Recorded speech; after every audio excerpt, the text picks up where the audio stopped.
Well, as you know, President Trump has directed U.S. Central Command to restart the free flow of commerce through the Strait of Hormuz under the umbrella of Project Freedom. To be clear, this operation is separate and distinct from Operation Epic Fury. Project Freedom is defensive in nature, focused in scope, and temporary in duration, with one mission: protecting innocent commercial shipping from Iranian aggression. American forces won't need to enter Iranian waters or airspace. It's not necessary. We're not looking for a fight, but Iran also cannot be allowed to block innocent countries and their goods from an international waterway. Iran is the clear aggressor, harassing civilian vessels, threatening mariners from every nation indiscriminately, and weaponizing a critical choke point for its own financial benefit, or at least trying to. For too long, Iran has been harassing ships, shooting at civilian tankers from all nations, and trying to impose a tolling system. Iran's plan, a form of international extortion, is unacceptable. That ends with Project Freedom.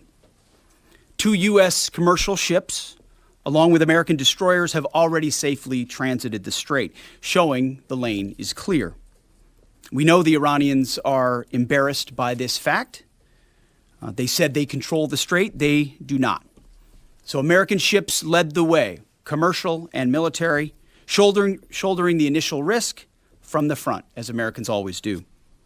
And right now, hundreds more ships from nations around the world are lining up to transit.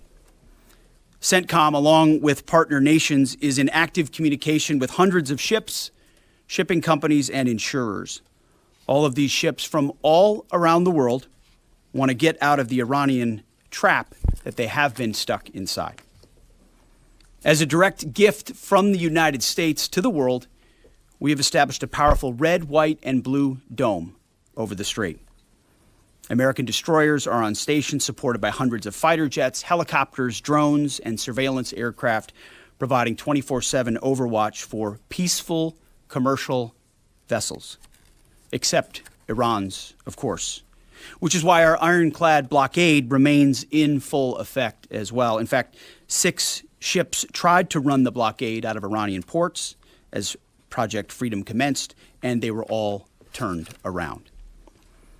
This is more than strategy, it's also humanitarian. By breaking Iran's illegal stranglehold, we're protecting the lives and livelihoods of sailors from dozens of countries, securing global energy routes, and preventing shortages that hit the world's poorest people the hardest. Once again, America is using its strength to lift up others. Iran is trying to subjugate the world. To what remains of Iran's forces, if you attack American troops or innocent commercial shipping, you will face overwhelming and devastating American firepower. The president has been very clear about this. We prefer this to be a peaceful operation, but are locked and loaded to defend our people, our ships, our aircraft, and this mission without hesitation. To Iran, let innocent ships pass freely.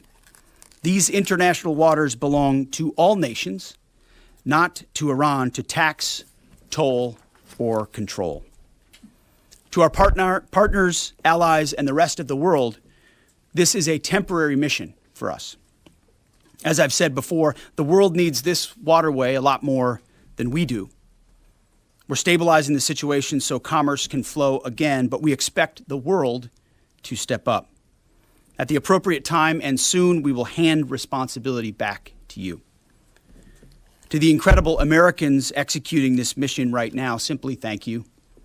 Your courage, your readiness, your unmatched professionalism and precision are why the world can breathe easier today and every day. You are and always will be the greatest fighting force in human history, unmatched always. Project Freedom is underway. Commerce will be flowing, and America is once again leading with strength, clarity, and purpose for the benefit of the entire world.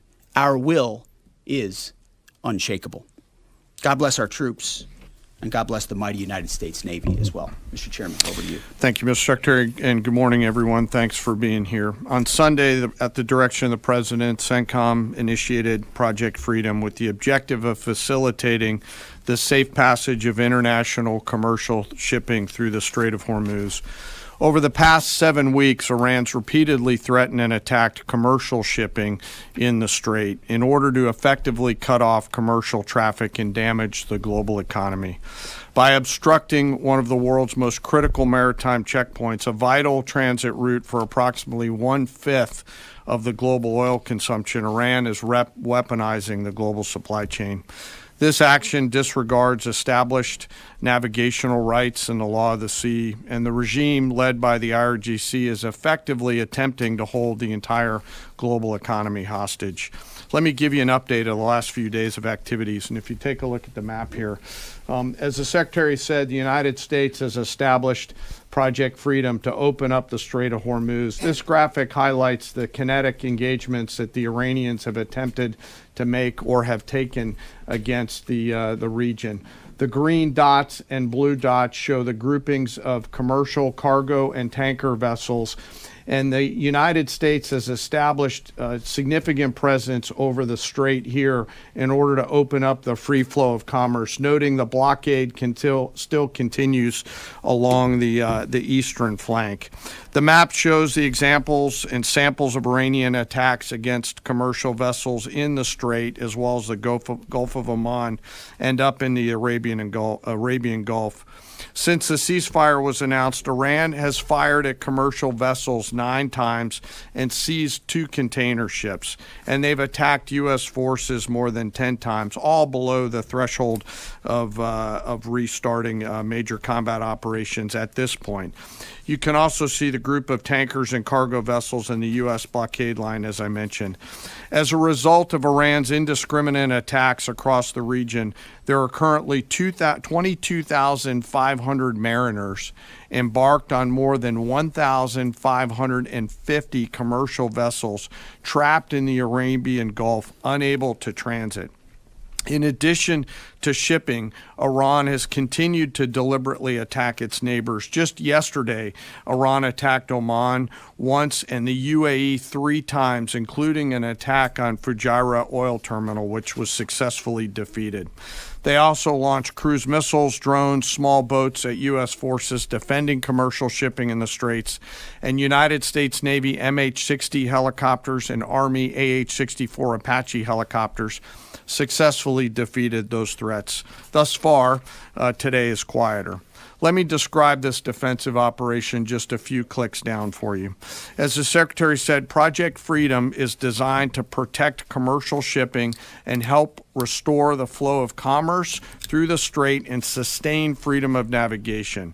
CENTCOM has established an enhanced security area on the southern side of the strait that is now protected by U.S. land, naval, and air assets to help defeat further Iranian aggression against commercial shipping. I'd like to share a little bit more about U.S. capabilities, but for operational security purposes, I'm not going to get into specific details out there.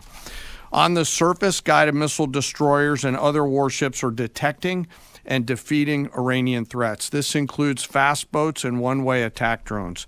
In the air, more than 100 fighters, attack aircraft, and other manned and unmanned aircraft, synchronized by the 82nd Airborne Division, are in the air 24 hours a day, providing defensive overwatch for the enhanced security area and its approaches that I discussed. These forces are comprised of over 15,000 American service members and have established localized air and sea control to protect against Iranian threats. Commercial vessels that transit through the area will see, hear, and frankly feel U.S. combat power around them on the sea, in the skies, and on the radio. And as of this morning, as was mentioned prior, 2 U.S. flag merchant vessels have transited, and we anticipate more to transit over the coming days. Further up the Gulf, U.S. Naval Forces Central Command continues to work to identify and mitigate any threats. Beyond Project Freedom, CENTCOM and the rest of the joint force remain ready to resume major combat operations against Iran if ordered to do so. No adversary should mistake our current restraint with a lack of resolve. And the President has said, as the Secretary has, that now is the time for those with equity stake in the strait to come assist. Before I turn it back to the Secretary, I want to take a moment to highlight part of our joint force today. And today I want to talk about the paratroopers of the United States Army 82nd Airborne Division. When the President or the Secretary need immediate, scalable, and lethal combat power in CENTCOM or elsewhere, the All-American Division answers the call. The 82nd is the core of our nation's immediate response force and ready to deploy within hours of notice.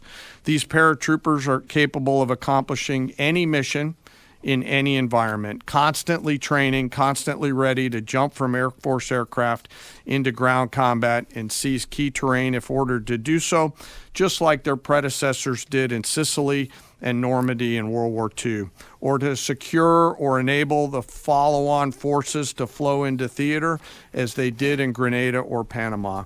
They can do the range of missions from counterinsurgency to counterterrorism operations to power projection, as they have many times over the course of the history of this great division. They can do all these things because they're incredibly well-trained, well-equipped, and well-led, but also because of the indomitable spirit of the All-American paratrooper. Every single one of them volunteered for this role, volunteered to go to airborne training, and volunteered to serve. But this division is now more than just a formation that we use for forcible entries. For example, just today, they are out there coordinating, integrating, and synchronizing land, air, space, sea, and cyber forces using joint all-domain command and control. They use next-generation tactical networks that are AI-enabled to augment intelligence and operations, and they seamlessly synchronize all of these effects and are doing so in support of Project Freedom as we speak. The relentless focus on technical innovation allows the commanders out there in the field to see, sense, and understand the opportunities that are in front of them, along with the associated risks, and make smart decisions out on the objective.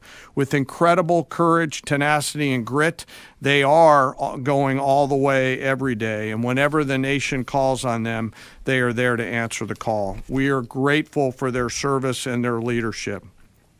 Lastly, before I close, as I often do, I want to remember some of our fallen.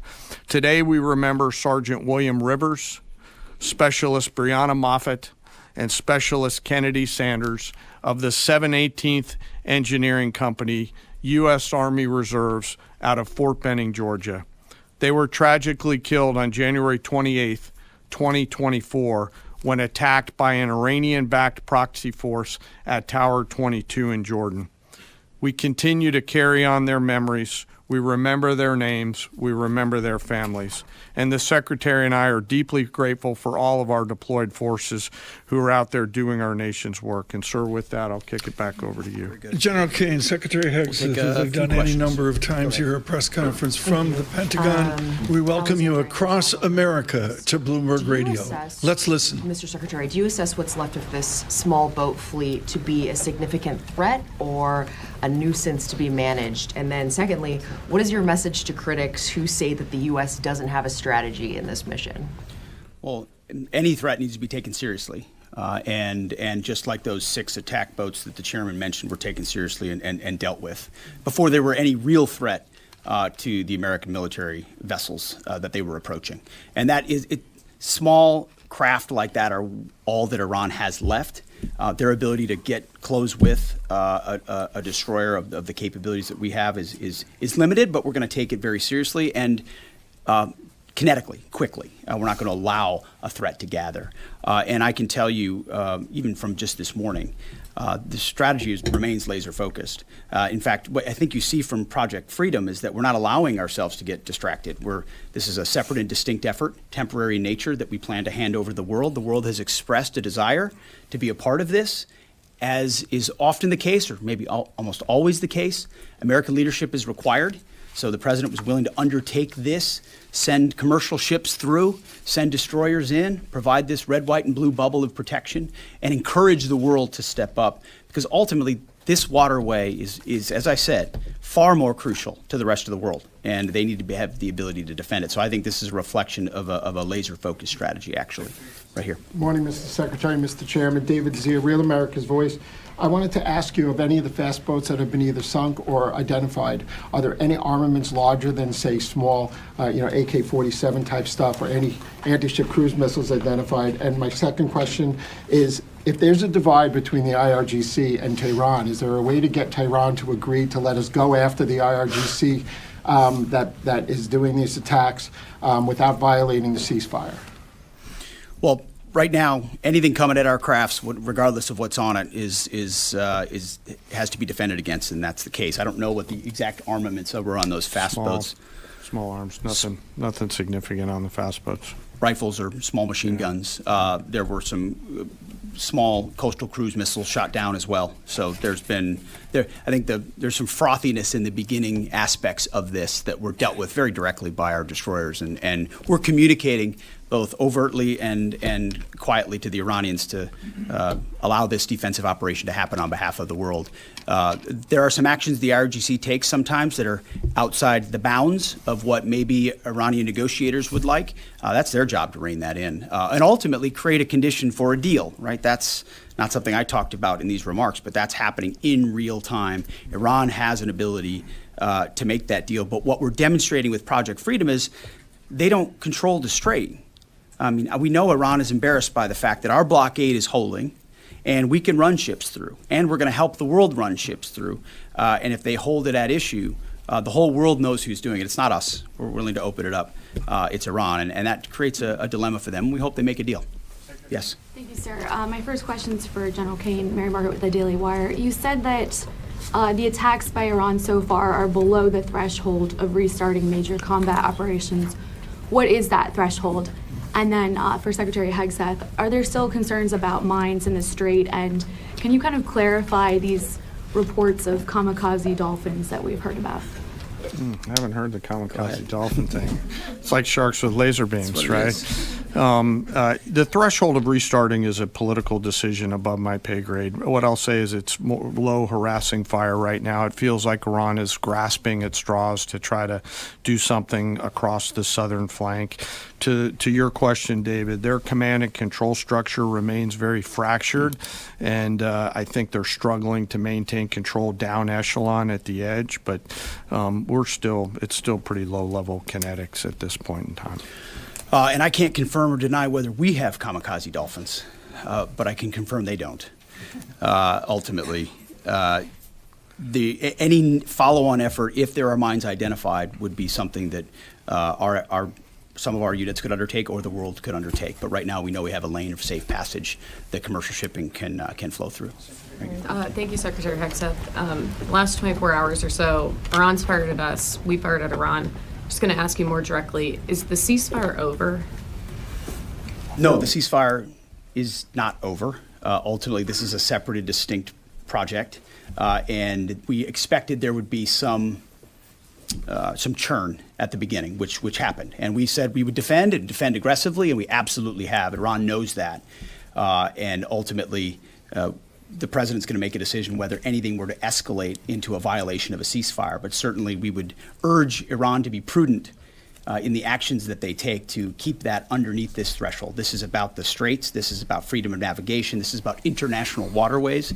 This is about free flow of commerce, all the things that happened before, and only Iran is contesting. So right now the ceasefire certainly holds, but we're going to be watching very, very closely. Absolutely. Secretary James, go ahead. Mr. Secretary, thank you. General, thank you. I want to first express my gratitude and admiration for the work you do and for everyone involved in our armed forces, and also for the accomplishments of Operation Epic Fury, which I think are too often dismissed too lightly. But those accomplishments don't obscure, I think, a central default that has occurred here, and I would like you both to address it. On the first day of this conflict, President Trump addressed the Iranian people directly and said, when we're finished, take over your government. It'll be yours to take. And then on the seventh day of the conflict, in a Truth Social post, the president said, quote, "There will be no deal with Iran except, all caps, exclamation mark, unconditional surrender." What happens to that pledge to the Iranians? And when did the president decide to capitulate on his demand for unconditional surrender? Well, James, I wouldn't. You started out nicely, but you ended exactly where we knew you would end. The president hasn't capitulated on anything. He holds the cards. We maintain the upper hand, and Project Freedom only strengthens that hand. And so he will ensure that whatever deal is made or whatever end state is reached creates ensuring that Iran never has a nuclear weapon, which is number one, and he's been focused on that, and the deal and discussions are centered on that. And what the Iranian people take advantage of after the fact is up to them, and he's been very clear about that. And maybe you do it now, maybe it happens later, but ultimately he's also been clear, we're not going to entangle this into some nation-building project. Our objectives are clear. They've been pursued from day one. Hopefully the Iranian people take advantage of that because they're being taken advantage of by this regime. As you know, 45,000 Iranians, innocent Iranians, killed before the outset of this. That's what this government does, kills their own innocent civilians. Getting out from underneath that is going to be a challenge of the Iranian people, and we certainly hope they take advantage of that. Thank you. Can I have one follow, please? Go ahead. Everybody else one follow. follows directives. Go ahead. Thank you, Mr. Secretary. Can you share any information regarding the South Korean ship that was reportedly hit by Iran? Is Seoul in contact with the U.S. military about it? And is there any indication that they would heed Trump's call made on social media to join Project Freedom? We hope so. We're in contact with that ship, CENTCOM, I should say, and the Maritime Coordination Forces are in touch. And I think targeting like that is a reflection of the indiscriminate nature of what Iran is doing. We hope South Korea would step up, just like we hope Japan would step up, just like we hope Australia would step up, just like we hope Europe steps up. But we're not waiting for them to do so. We're looking to set the conditions to hand to them. But the president was clear in his truth message that, hey, this is your ship. You should take part in helping to defend it. We very much hope they do. James, go ahead. Mr. Secretary, in terms of new U.S. intelligence reports suggest that the timeline for the war in Iran to get a nuclear weapon has not changed since last summer, still at 9 to 12 months. Is that intelligence wrong? How can this be after so much bombing? And for General Caine, going on back onto what you're talking about, the Strait of Hormuz, the president recently said that the blockade is even more effective than bombing. So why didn't we start the campaign with the blockade? And initially, how many planned ships do you plan to escort or take through commercial ships to the Strait of Hormuz today or in the coming days? Well, we don't discuss the specifics about intel, and anybody that does shouldn't be, and I can't confirm or deny whether that is indeed correct. Speculation, as far as I'm concerned, coming from you. But ultimately, what Operation Midnight Hammer did in the obliteration of those facilities was set back their program. And then, because of the efforts of that 12-day war, the president was able to recognize that this threat, while they continued to seek nuclear capabilities, their will was still there to seek a nuclear bomb. Ultimately, they were creating a conventional umbrella of so many missiles and so many capabilities that no one would want to challenge them. Think of the North Korea. This is the North Korea strategy.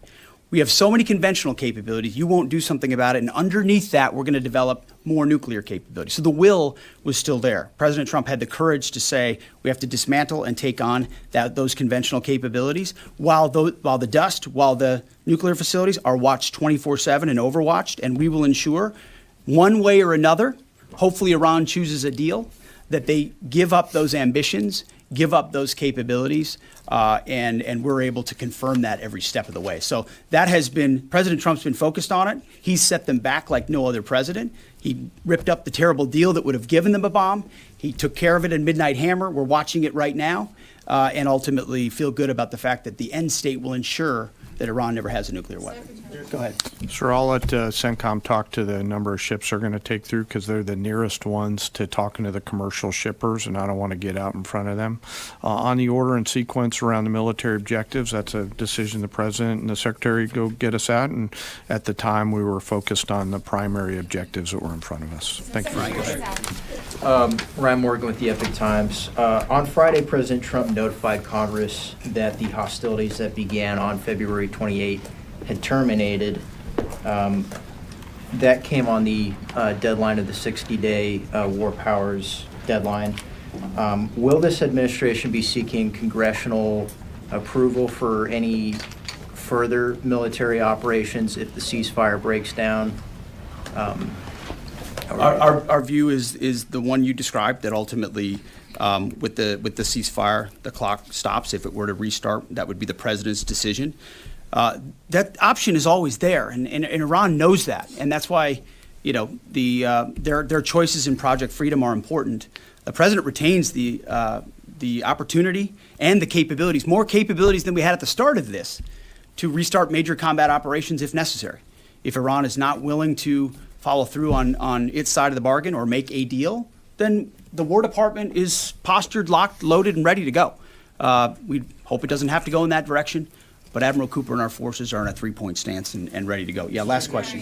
Thank you. Liam Cosgrove with Zero Hedge. In recent weeks, both Israeli Prime Minister Benjamin Netanyahu and Israel's head of Mossad have stated their intent not to cease combat with the Iranians. Netanyahu put this on Twitter. Israel's head of Mossad said Israel's goals are not finished until the Iranian government collapses. And so they're referring to the government that President Trump has brokered a ceasefire with and is working on a lasting peace in the region with. And so that's something many Americans, especially American farmers, are hoping he does get to a lasting peace. And so if President Trump is successful in that and the Israelis are explicitly stating their intent to continue fighting at a later date, how can you ensure America doesn't get roped back into a war if that comes? And secondly, with Netanyahu comfortable tweeting something like that out, and also Netanyahu has continued bombing Lebanon despite President Trump explicitly telling him not to. I would say your question is based on the false premise that somehow President Trump is being pulled in by Prime Minister Netanyahu to any of these actions. And that's where you're going. Just to be clear, President Trump has led at every step of this based on his view of American interest and America first. And we're grateful that Israelis have been very capable partners at many steps of this. And they may have some objectives at times that are slightly different than ours. But there's only one hand on the wheel ultimately directing this, whether it's Project Freedom or previously Operation Epic Fury, and it's President Trump. So we're grateful for their input, their insights, the existential nature of the threat they face from an Iranian bomb, the capabilities that they can bring to that, but ultimately the coordination will happen with the leadership of President Trump. Thank you very much. I appreciate it. Thank you.